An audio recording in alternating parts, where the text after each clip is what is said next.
Zeus was sitting on my doormat like he owned the place.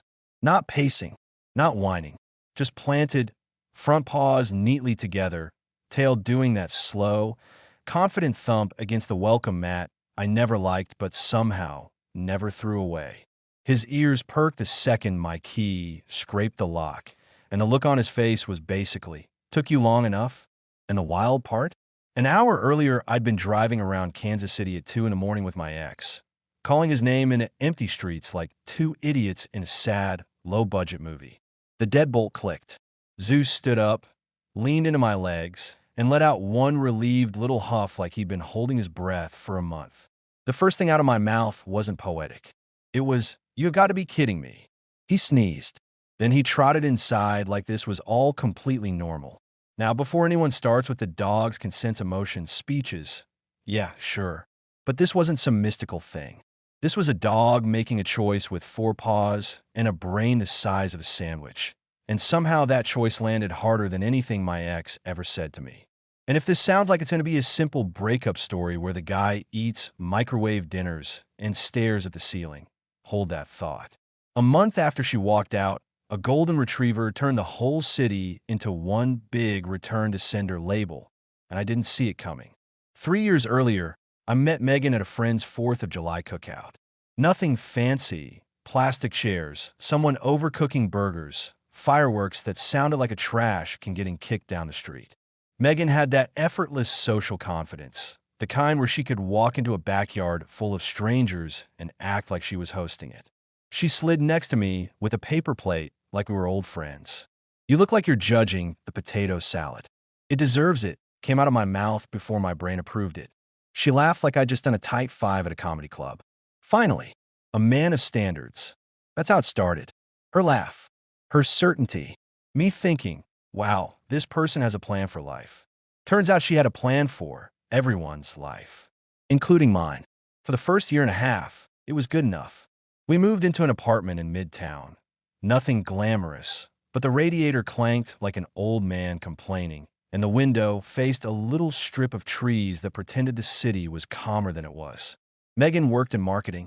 I worked in operations for a distribution company. Glamorous stuff like spreadsheets, vendor calls, and trying to make sure nobody accidentally shipped the wrong pallets to Nebraska. My days were long, the kind where you come home and your brain feels like it's been gently sanded down. Megan's days were loud. Meetings, calls, quick brainstorms that turned into 20-minute monologues. She'd come home energized, like conflict was a vitamin. And about a year and a half in, she announced we should get a dog. It wasn't a suggestion. It was a press release. I was on the couch, shoes off, half watching a game. We live in an apartment. So, people do it all the time. People also eat gas station sushi. Doesn't mean it's smart. She waved her phone at me. I've been looking. Golden retrievers. Family dogs. Perfect temperament. Perfect temperament. For who? For us. That us was doing a lot of heavy lifting. Megan kept scrolling, showing me pictures like she was picking out a new couch. "Look at this one. Tell me you don't want this." The photo was a fluffy, golden puppy with paws too big for its body. I felt my resistance wobble. Okay, I admitted. He's cute. See? Megan smiled like she'd won a legal argument. "It'll be good for us." What does that even mean? It means we'll have a little family thing. And it'll be good content. That last part came out too casual, like she didn't realize she'd said it. "Did you just say content?" She blinked. "I mean, it'll be fun. People love dogs. People also love free samples. Doesn't mean you build a life around it." Megan's face tightened. "Why do you have to make everything difficult?" And that was the first time I felt the pattern. Her wanting, my caution, her acting like my caution was a personal attack. Still, I caved. Not because I love being pushed around, because I liked the idea of coming home to something warm that didn't want to debate me. We drove out to a breeder in the suburbs. Megan wore a cute outfit like we were going to brunch. I wore jeans and a t-shirt because I assumed we were about to get drooled on. A litter of golden retriever puppies tumbled around like little bears. One of them waddled straight toward my shoes and tried to chew the laces with absolute commitment. Megan squealed. "Oh my God, that one." The breeder smiled. "He's confident, not shy at all." Megan lifted him up like a handbag. "He likes me." The The puppy wriggled and promptly licked her chin. Megan turned to me, eyes bright. Name ideas? Don't name him something that sounds like a tech startup. She laughed. Okay, Fine. What about Zeus? Like the Greek god? Exactly. Strong. Iconic. Also dramatic. Megan pointed a finger at me. You love it. Did I? I didn't know. But the puppy looked at me with these ridiculous, trusting eyes, and I shrugged. Zeus it is. Zeus came home and immediately made our apartment his personal gym. He sprinted from the kitchen to the hallway like he was training for something. He attacked squeaky toys like they owed him money. He had accidents, of course, because he was a baby and not a robot. The first night, Megan took about 15 photos.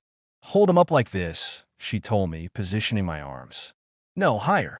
Smile. Why? Because it's cute. Zeus wiggled. I nearly dropped him, and Megan snapped a picture at the exact moment I looked terrified.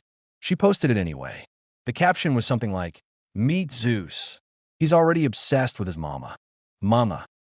I repeated, looking up from my phone. Megan didn't look away from her screen. It's a figure of speech. Zeus, meanwhile, fell asleep with his head on my foot. Here's the thing. Megan wanted the idea of a dog. I got the dog. It started small. Zeus needed to go out at night. Megan would be in bed scrolling. Can you take him? I'd ask. Megan would sigh like I'd asked her to dig a well. I took him earlier. When? Today. That's not how time works. She'd pull the blanket up. I am exhausted. So I take him. Down the stairs, out the front door, walking the sidewalk with a sleepy puppy who looked up at me like I was his whole world. It was quiet outside, streetlights humming, occasional car passing, somebody's TV flickering through a window. Those walks were the calmest part of my day.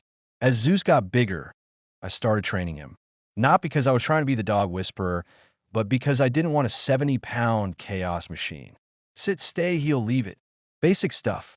Treats, patience, repeating myself 1,000 times. Zeus loved it. His tail would wag like training was his favorite game. Megan's involvement was mostly commentary. Zeus would bark when someone knocked. Megan would snap. Oh my God, stop. He'd jump onto the couch, curling up next to me. Megan would glare. He's getting hair everywhere. He's a dog. I'd remind her. He can be a dog on the floor. But then, if friends came over, Megan turned into the world's biggest dog fan. Oh my God, Zeus, come here, she'd coo, hugging him tight, burying her face in his fur. He's the sweetest boy. He loves his mama. Zeus would tolerate it for about 5 seconds, then wiggle free and trot back to me. And Megan would laugh like that was part of the charm, not a message. My buddy Marcus came over one Sunday to watch football. Marcus is the kind of guy who tells the truth like he's doing you a favor. He watched Megan fuss with Zeus for a couple minutes, taking a video, making Zeus shake for the camera. Then she went to the kitchen, and Marcus leaned toward me. So you got a dog? Yeah, I said, scratching Zeus behind the ears. Marcus raised an eyebrow. You got a dog. Okay, what are you implying? I'm implying Zeus thinks you are the son. Zeus thumped his tail like he agreed. Megan came back in and heard none of it. Who wants snacks? Marcus smiled politely. Sure. After she walked away, Marcus murmured, just don't be surprised when she starts keeping score about everything. I laughed it off at the time. Because when you're inside something, you tell yourself it's fine. You tell yourself love is compromise. You tell yourself all couples have weird stuff. But weird stuff starts adding up like late fees. Megan had this talent for making everything feel like a test. If I worked late, wasn't busy week, it was you don't prioritize us. If I wanted a quiet night, it was you're boring. If Zeus barked, it was your dog is out of control, like he came with my name on the box. One night, I got home after a 10-hour day. Zeus met me at the door, doing full body wiggles. I dropped my bag, knelt, rubbed his ears. Megan was on the couch. He needs to stop jumping. He's excited. He's annoying. Zeus's tail slowed. He looked up at her, confused. Don't call him annoying, I said. Megan's head snapped toward me. Are you seriously correcting me? Yeah. Came out of my mouth, calm but firm. Because you're talking about him like he's a broken appliance. Megan sat up straighter. Wow. Okay. So you care more about the dog than me. That line is like a Swiss Army knife for people who want to end a conversation without being wrong. Not doing this, I said, and took Zeus out for a walk. That was the first real crack. Not because of the argument, because of how easy it was for her to turn it into me being the problem. A week later, we had what I'll call the breakup announcement. Not a talk, an announcement. It was a Thursday. I remember because Thursday is grocery day for me. I'd stopped at the store, grabbed chicken, rice, some vegetables, dog food, the boring adult stuff. I got home, put bags on the counter. Megan was sitting at the dining table with her laptop, closed like she'd prepared a speech. Zeus ran circles around my legs, sniffing the grocery bags like he was customs. Megan watched me unpack in silence. "Everything okay?" I asked. "Can you sit?" she replied. That tone, the HR meeting tone. I wiped my hands on a paper towel and sat. Zeus sat at my feet like he'd been summoned by a whistle. Megan folded her hands. "I've been thinking." "Oh, don't do that." "Do what?" "Make jokes. This is serious." My mouth shut. Zeus leaned against my shin. Megan inhaled. "This relationship isn't working." There it was. Flat. Clean. Like she was canceling a subscription. I looked at her. "Since when?" "Since a while." "That's helpful." Megan's eyes narrowed. "You're always like this. You want specifics so you can argue." "I want specifics because I live here." She lifted her chin. "I'm done, okay? I need something different. I need more." "More what?" "More ambition. More excitement. More partnership." Zeus looked up at her when she said partnership, like he thought she was talking about him. My voice stayed level. "You mean more of me doing things your way?" Megan pushed her chair back. "See? This is why. You twist everything." "I'm not twisting anything. You just don't like hearing it." She stood and grabbed her keys off the table. "I'll be staying with my sister for a bit." "Okay." I nodded slowly. "So this is happening right now?" "Yes." Zeus stood too, tail wagging because keys meant car ride. He trotted toward her. Megan's hand went to his collar automatically, like she was claiming a suitcase. "And Zeus is coming with me." My brain took a second to catch up. "What?" She looked at me like I was slow. "Zeus. I'm taking him." "That's not." "What are you talking about?" It was my idea to get him. A short laugh escaped me before I could stop it. "That's your argument?" Megan's face sharpened. "Yes. I want a dog. I found the breeder. I named him. He's mine." Zeus leaned into my leg, pressing his shoulder against me. "That dog follows me everywhere," I said. "I take him out. I train him. I feed him half the time because you forget." Megan's voice went cold. "So now you're keeping score." "No, Obia. You are." She grabbed Zeus's leash from the hook by the door. "I'm not leaving him here." Zeus's tail slowed. He looked between us like he didn't understand why the room felt wrong. I stood up. "Megan, don't do this." "Don't do what?" "Don't take him like he's a throw pillow you're claiming in a breakup." Her eyes flashed. "He's my dog." Zeus whined under his breath, one small sound. Megan tugged the leash. "Come on, Zeus." He didn't move. Megan tugged again. "Zeus." Zeus glanced up at me, then back at her. He took one slow step toward her, like he was walking through glue. Something in my chest tightened, but not in a dramatic way. More like realizing a door you trusted doesn't lock. Megan snapped. "Seriously? Are you going to make this difficult?" "No." Came out of my mouth because I knew if I pushed, it would turn into a scene. And scenes were her favorite sport. Megan yanked the leash, and Zeus finally followed, head low. At the door, she paused. "You'll be fine. You'll probably love having more time for your spreadsheets." "Cute," I said, voice flat. She opened the door. Cold air rushed in. Zeus looked back one last time. I didn't chase. I didn't beg. Not because I didn't care, because I wasn't going to perform for her. The door shut, and the apartment went quiet in a way that felt too big. That night, after the initial shock wore off, I did what a lot of people do. I cleaned, not as therapy, more like trying to prove life still had structure. I washed dishes that were already clean. I wiped counters. I folded a blanket that didn't need folding. Then I sat on the couch and stared at the spot where Zeus usually curled up. A text popped up from Megan. "I'll come by tomorrow for the rest of my things." "No, sorry." "No, thank you. Just logistics." A minute later, another text. "And don't start with me about Zeus. He's coming with me." I stared at my phone, then set it face down. A weird calm settled in, like my brain decided, okay, new rules. We moved forward. Work helped in a grim way. Busy days mean less time to spiral. My coworker, Denise, noticed I was quieter. Denise is in her 50s, runs the office like a Navy captain, and somehow still knows everyone's birthdays. She stopped by my desk. "You're doing the thing where you answer emails like a robot." "Efficient," I corrected. "Robots don't drink coffee." "You've had 3 cups." "Busy week." Denise leaned on the cubicle wall. "You want to talk about it? Or do you want me to pretend I didn't notice your face looks like a Monday?" A laugh slipped out. "It's a breakup." Denise nodded slowly. And she took the dog." Denise's eyebrows jumped. "She took the dog?" "Yup." Denise looked offended on Zeus's behalf. "That's bold. Her favorite flavor." Denise shook her head. "Listen, I'm not your therapist, but you look like the kind of guy who put in the work. Dogs notice that." "Yeah, well, dogs don't get to sign paperwork." Denise pointed at me. "Don't get bitter. Get smart. Get steady. People like that come back around when they realize the world doesn't clap every time they enter a room." Then she walked off like she dropped wisdom and had a meeting. Weeks passed. Megan came and got her things. It was tense and awkward, like sharing an elevator with someone you used to know. She showed up with her sister, Claire, quiet, watchful, the kind of person who doesn't talk much because she's busy taking notes in her head. Megan marched in. "Where's the rest of my shoes?" "In the closet."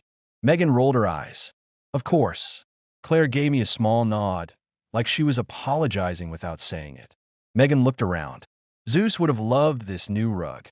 "There's no new rug." Megan waved her hand. "Whatever. You know what I mean."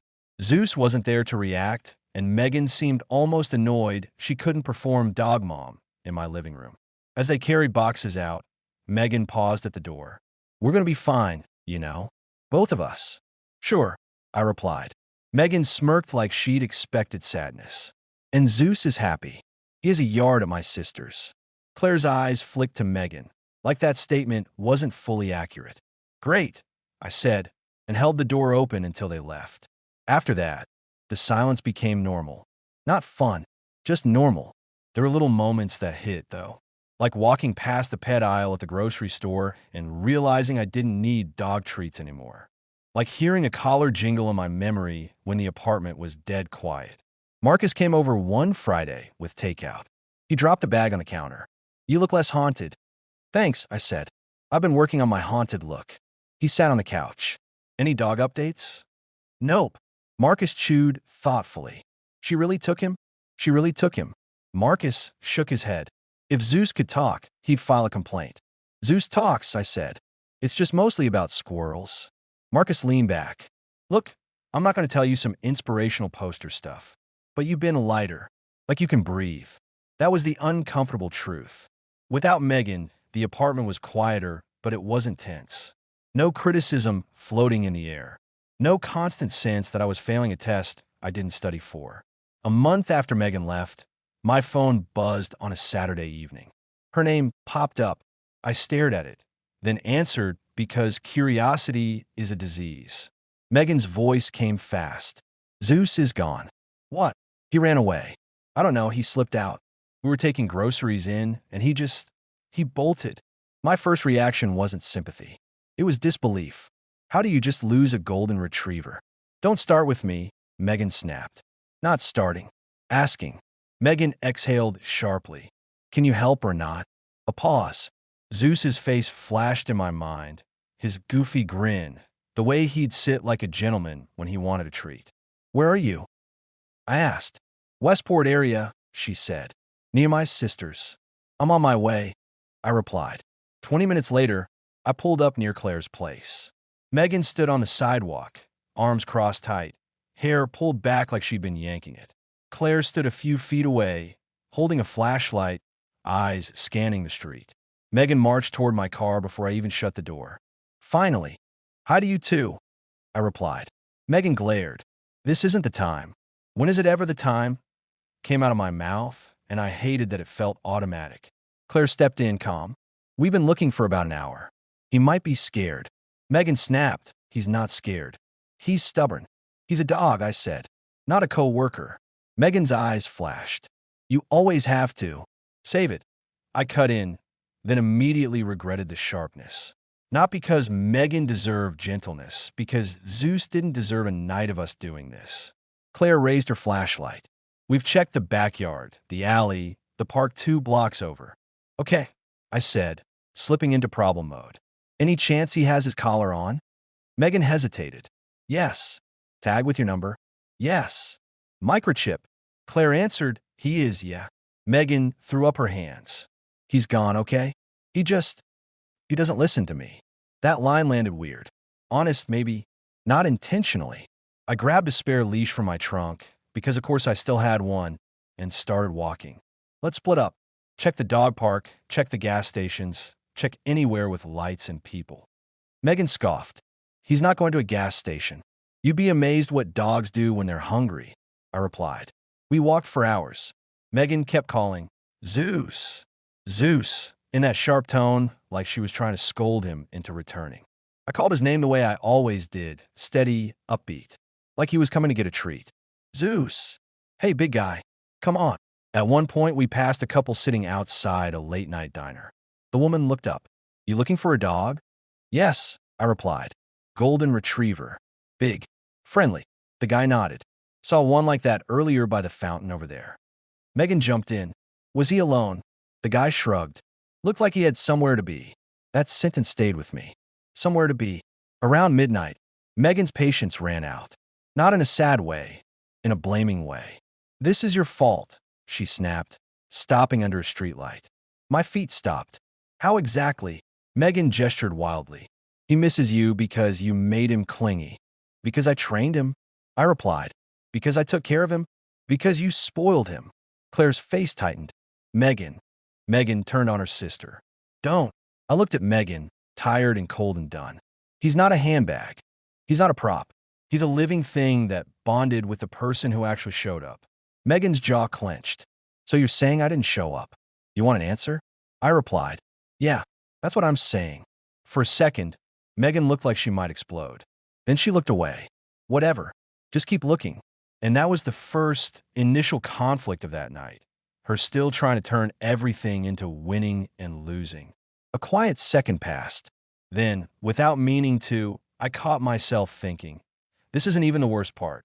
Not because something dangerous was coming, because the next part was going to reveal something Megan couldn't talk her way out of. Around 2 in the morning, we were exhausted. Cold. Phones at low battery. Megan looked like she was trying not to cry, but also trying not to appear human. Claire spoke softly. We should rest a little. Start again at sunrise. Megan rubbed her forehead. I can't sleep. You can, Claire replied. You're just refusing. Megan looked at me. You're coming back, right? Yeah, I said. We'll keep looking. Megan nodded, then hesitated. If he comes back, you'll tell me. That would have been a fair request in a fair world. But we didn't live in that world. I'll let you know, I said, because arguing at 2 a.m. is for people who enjoy pain. Claire gave me a tired smile. Thank you. I drove home with the heater blasting, hands stiff on the steering wheel. The city was quiet in that early morning way. Street sweepers, empty intersections, the occasional car that looked like it belonged to someone making a bad life choice. When I pulled into my building's lot, my brain was already listing what I'd do next. Call shelters, post online, check parks. Then I walked up the stairs and saw him. Zeus, sitting at my door like he had an appointment. He stood, tail wagging carefully, like he wasn't sure if he was in trouble. His fur was damp. His paws were dirty. His tongue lolled out, exhausted but proud. My throat tightened, but it didn't turn into drama. It turned into action. The door opened. Zeus went straight to the kitchen and drank water like he'd crossed a desert. Easy, I told him. Slow down. He ignored me because he was Zeus. While he drank, I grabbed a towel, wiped his paws, checked him over. No blood. No limping. Just tired and hungry. Zeus finished drinking and leaned his whole body into my leg. That was his thing, like a weighted blanket with opinions. A laugh escaped me. So you really did it, I murmured. You ran across the city because you felt like it. He looked up at me, panting, and sneezed again like he was confirming the plan. I grabbed my phone and texted Megan. Zeus is here. He made it back on his own. The reply came fast. What? How? Are you serious? Another text immediately. Bring him back right now. I stared at that message for a long second, then looked down at Zeus. He'd already curled up by the couch like his job was done. My chest felt calm in a way it hadn't in weeks. Not because I was winning, because something was clear. A phone call came through. Megan again.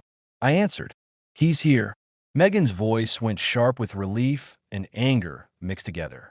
Okay, good. I'm coming to get him. No, it'll be a beat of silence. Then excuse me. He came here, I said. Not to you. Here.